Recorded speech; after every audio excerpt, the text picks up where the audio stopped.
Well, I remember this one time Chris Angel said I can direct a movie, and he was wrong. Of course, we're not talking about Chris Angel, the magician. Although if he said that, he would also be wrong Oh because yeah. clearly he would not be able to direct a movie. Mm, But neither can we. So we're the right people to criticize films. true. So welcome back to another critique of a film. Today we indulged in one of my favorites from my youth. I was gonna say childhood, but I was a teenager when this thing came out, so I guess.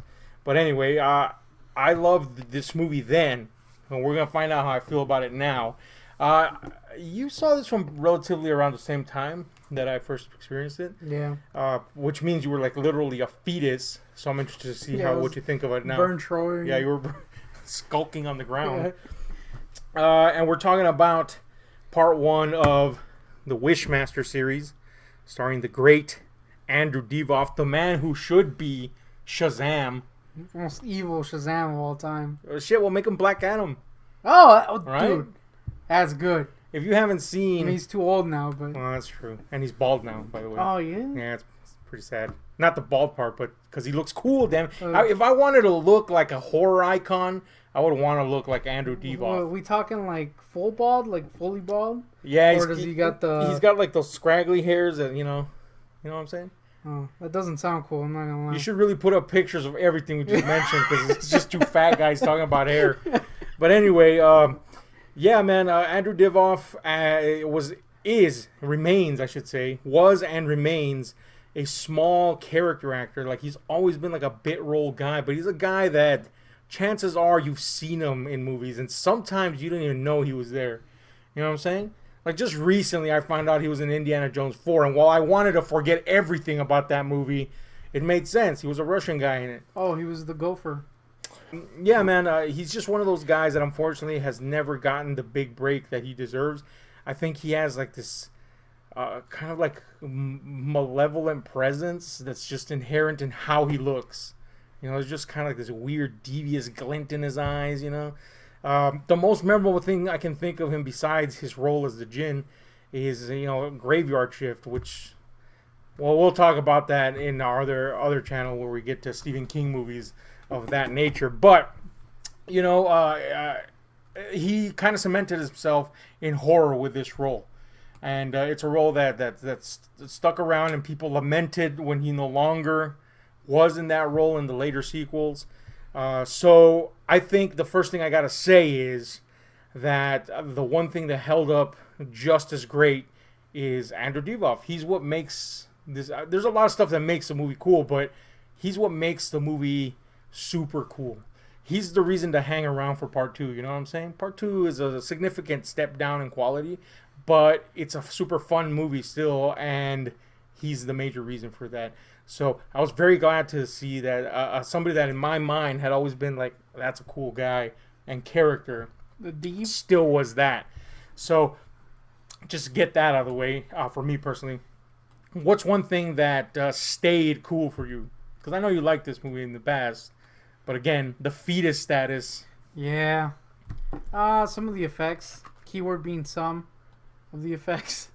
They're still cool. Great already. Yeah. This is a very effects heavy Yeah. movie. It was I made. should say the practical effects. It was made by an effects guy, you know, one of the members of one of the most legendary effects houses in Hollywood history, KMB Effects. He was the K, and KMB no longer exists, of course. K went on his own, Yeah. which The train you know, turd. kind of had mixed results. I'd say really not great results. He hasn't really done anything prominent since then. But, you know, it is what it is. This was his first directorial outing, and it was really kind of by chance that he got this movie. It wasn't even really like, we got to get fucking Robert Kurtzman to do this. It wasn't even that. It was just they were looking for a director, and one of the producers suggested, hey, this is an effects-heavy movie. Should probably be an effects guy. And he was one of the guys on the list. And the guy that said, I'll do it. You know what I'm saying? All right. So there's a lot of circumstance in this. But bringing in Robert Kurtzman proved to be kind of like one of the strokes of inadvertent genius in this production, because he's the guy that managed to bring in a lot of heavy hitters into this movie. This is a movie kind of renowned among horror fans because of the amount of cameos it has. It's like littered with heavies of the genre. Yeah. Down to Buck fucking Flowers playing very appropriately a fucking bum.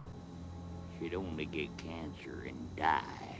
So you get, you get like obscure people like Buck not giving a fuck to Reggie Bannister and Angus Scrimm and fucking Freddy Krueger himself, Robert Englund, Tony Tranny Todd, yeah, with his trannies. Kane Hodder's neck. Kane Hodder's massive neck. There's a good swath of people to enjoy watching if you're a genre fan. And that could be a very cheap tactic. It could feel cheap. I gotta say that, I don't know about you, but it never felt cheap to me then and doesn't feel cheap to me now. So that's kind of one of the things I was afraid of that wouldn't date well. But I actually really enjoyed the cameos, man. It's just fun to see people like that you like. I do want to see a movie, you said while we were watching, I do want to see a movie about Tony Tranny Todd's character. Yeah, poking people's eyes out. There's Tony Todd plays a bouncer at a party, for rich fucks. And, the lines they give him, first of all, the name alone, Johnny Valentine. And he's fucking proud of it, too. He's like, Johnny Valentine. Aside. Let me make this real simple for you. If your name isn't on the list, you don't get in. Yeah. I've dealt with your type before. Mister, you never even met my type before. I am going through that door, and you will not stop me. Is that perfectly clear, doorman? Door? The name is Valentine. Johnny Valentine. You remember that when they asked, how you lost your eye? And yeah, he apparently has a whole technique on how he takes people out by literally taking their eye out. Yeah. That was pretty cool. So yeah, very fun cameos, man. I thought that was going to age horribly because... Now, you mentioned the effects. And yes, very effects heavy movie. And for the most part, they rely on the physical effects. There's some stuff where they use digital. Keep in mind, this was a low budget movie. And they had... Back then, there was only few effects houses that had somewhat... as far as, at the time anyway, had mastered, in quotes, heavily effects back then. Doing effects. Yeah, it's CGI to date is still kind of rough territory, you know what I'm saying? So back then, you kind of had to take what you had. And if you were a low budget, you really had to take what you got. Yeah. So they farmed out the majority of the effects in this movie to like 1,000 different houses, kind of like people trying to work their way up in the industry style houses. And that's what we get. We get a conglomerate of a variety of different people's effects work in terms of the digital stuff. Some works, some doesn't. But do you think it hurts the movie? As a whole, no. But there is moments where you're like, man, that looks corny as hell. Example. Kane Hodder's glass break effect. Which is weird because later there's a glass break effect that looks fine. Right. It does. I don't think it breaks it though. It's just kind of goofy at times. Yeah, I agree. Like the Kane Hodder effect up to the point where he's gonna walk up to him was fine. I think maybe it should have been a little bit bigger because Kane Hodder's such a big guy. Yeah, suddenly he's really scrawny. Suddenly also, his eyes are weird. Suddenly he looks like a muskrat. Yeah. But I thought it worked fine up to then. I just question why didn't he walk through and it immediately shattered? Yeah. And it would have just been a physical effect. Yeah. But it kind of did this CGI blowout thing afterwards, after the djinn had walked through him. It doesn't look great, you know what I'm saying? But it doesn't, to me, it didn't affect the movie personally. You know what I'm saying? Like, I don't give a shit because I'm having so much fun with the movie. And I think this is the biggest strength of Wishmaster. It's a fun movie. It knows that it's a B movie. Certainly the guy that wrote it, which if you're familiar with, if you're a horror fan, I should just say, you'd be familiar with him. It's Peter Atkins, most renowned for being the writer of Hellbound, Hellraiser 2, and many versions of the Hellraiser 3 script. Unfortunately, that included the final shooting script, which we all know is a disaster. It was just a disaster to film that fucking movie, I have a feeling that he made up for something that he attempted on that script and they just fucked up here. And it's in the Hellraiser 3 script, there's a big club chaos sequence Yeah. where everything goes haywire, and it just sucks because Hellraiser 3 sucks. Yeah. And I know he absolutely wanted that to kick ass. Peter Atkins is like that guy that knows that horror takes a lot to make serious, and sometimes serious isn't important. So he indulges in kind of like the lowbrow concept sometimes. So I know he really wanted to make that work, and it just didn't, because, again, as a whole, Hellraiser 3 blows donkeys. Yeah. So he just pretty much put that sequence here Pretty at a much, dinner yeah. party, and I think... I also think just the way the Jinn is very Pinheadian at times. Yeah, he's got a lot of presence, lines galore. He's clever, and he kind of twists things around. Yeah, it's very you're right, very much of a Pinhead presence, which is all in service to really this movie boils down to this big finale, and that's where that chaotic sequence begins. I think the finale of this movie is super strong, and it's just if you're a horror fan.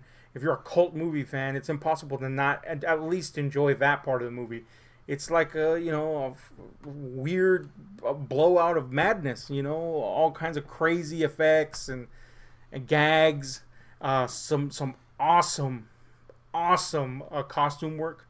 Like there's this part where statues come to life. Statuary from different decades comes to life. I think those costumes looked amazing then, and they look amazing now. So, a lot of strong effects work. Effects can just be effects, and sometimes that's not enough to save a movie. So, by Peter Atkins' admission, he was like, when they pitched this movie to him, he was like, that's stupid sounding, a fucking genie. Fuck it, I'll do it. Why? Because I'm Peter Atkins. So, he kind of revised, he admits to doing the least research possible, about what the fuck is a genie or a djinn in this case. But he kind of nailed the concept, the idea of them being these menacing demon-like creatures, and I think the fact that it's not so heavily anchored in actual mythology kind of helps the movie, because the movie is very loose, very fun. Yeah. You know what I'm saying? So the djinn in the movie, again, is not burdened by actual mythology, which in a more serious film would have been great, but in this movie, it allows it to be a romp. Yeah. And it has its own mythology, and its own mythology is pretty cool, man. Basically, these pseudo-demonic entities that dwell between worlds, and the wishes are a way for them to find a passageway onto our world to conquer the earth. So it allows for, and it even allows, Peter Atkins even went the extra mile to say, well, you got to charge up the in this case it's a gem, not a lamp that the genie comes out of. You got to charge up the gem so you get extra wishes and extra kills, basically. It's a romp. It knows it's a romp. It's its tongue firmly in cheek for the bulk of the movie, and I think that's kind of what makes this movie so endearing. That it doesn't attempt to be super serious, and it doesn't reach the point of being just stupid. Yeah, like it doesn't become ludicrous either. Yeah. It kind of finally walks. I mean, it's stupid, but it's like in the palatable way. Yeah. Yeah. So I also gotta say, man, they got a pretty good cast. Sometimes B movies and lower rent movies like this, the biggest problem is usually the fact that the actors really fucking blow. Again, see Hellraiser 3.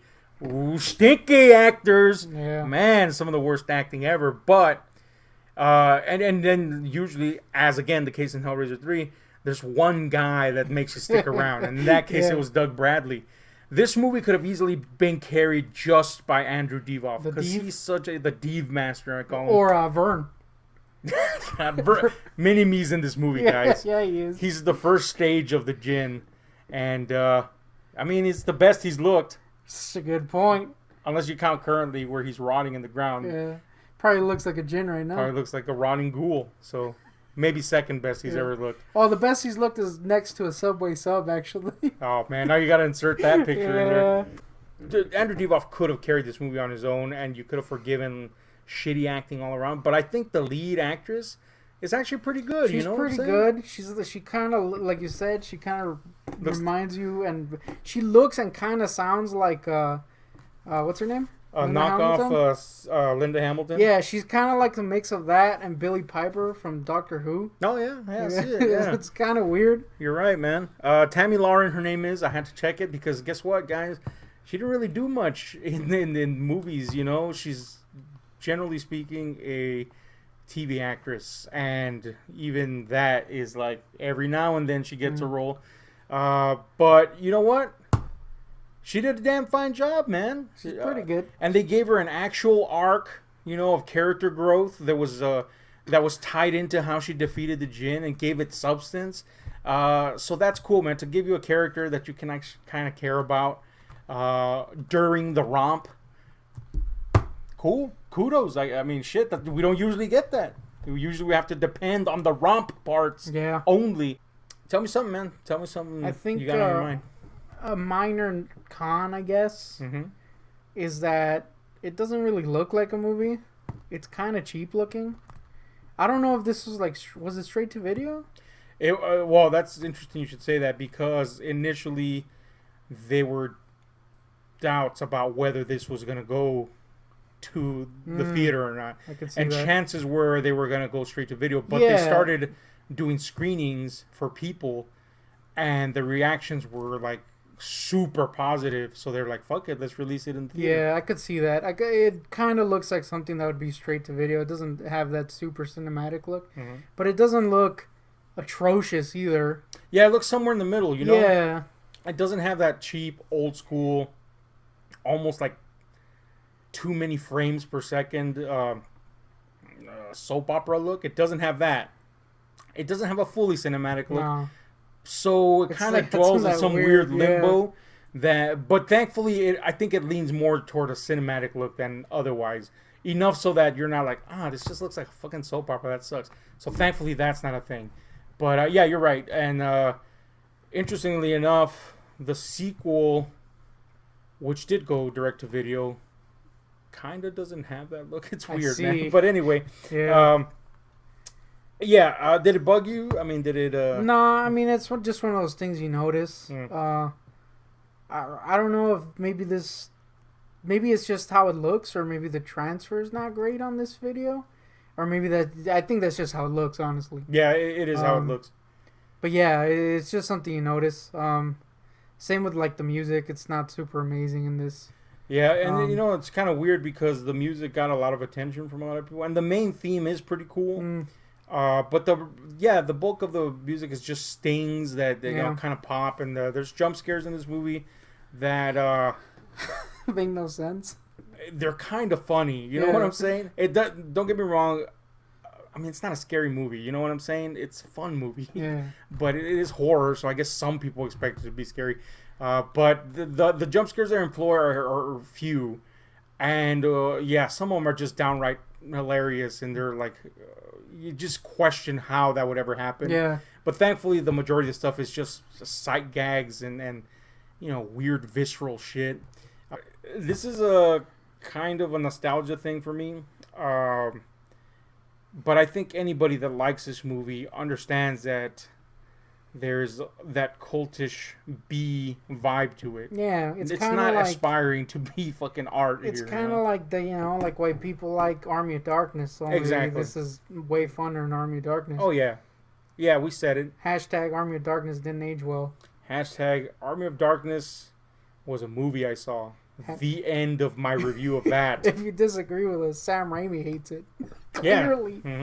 He's not impressed with his own This work. is a movie I made.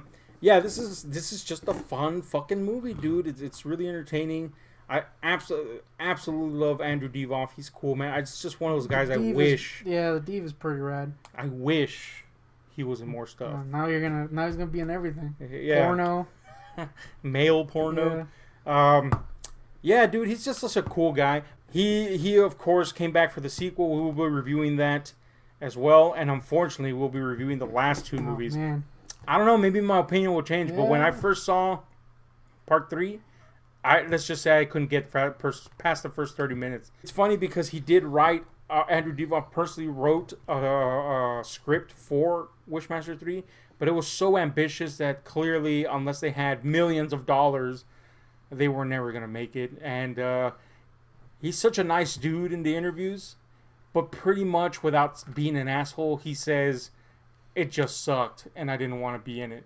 He didn't say it like that, but, you know, if you put the, you know, Obama translator spin on it, Yeah. it fucking sucks, bro. I didn't want to be in it, is what he wanted to say. So, but we'll check that out too. In the meantime, well, let us know what you thought about Wishmaster. If you've seen it, if you haven't seen it, go check it out, man. It's fun as fuck. And then come revisit the video and see what the fuck we're talking about. Otherwise, you're gonna be like, what the fuck are these fat shits blabbering about? Classic. Let's rate it. Final thoughts and rating. Scale 1 to 10, of course, relative to this type of weird, fun romp. Yeah. That's not a good movie, but it's a fun movie. And I think there is a lot to enjoy there. So I'll give it like a... Man, I think it's like too high. Mm-hmm. I'll give it like an 8. I'm going to give it an 8.5. Why? Because it's fucking fun, damn it. You know what I'm saying? There's room for this type of movie, and that's exactly... This just whole hog's what it is. You know what I'm saying? And, of course, it's enjoyable on a variety of levels as well, aside from it just being this fun thing to watch. You know, you get enjoyment from the technical aspects of it, and Andrew Divoff being cool as fuck. Plus, Tony Tranny Todd got a job, so you know he needs that. That's a good point. Gotta pay for them trannies. It's a fun movie, man. I was very glad to see that I was not let down by my memories of it. Yeah. Which is always a danger nowadays. So there you go, man. Let us know what you think about this movie. In the meantime, like, share, subscribe, and those notification buttons, because we're out.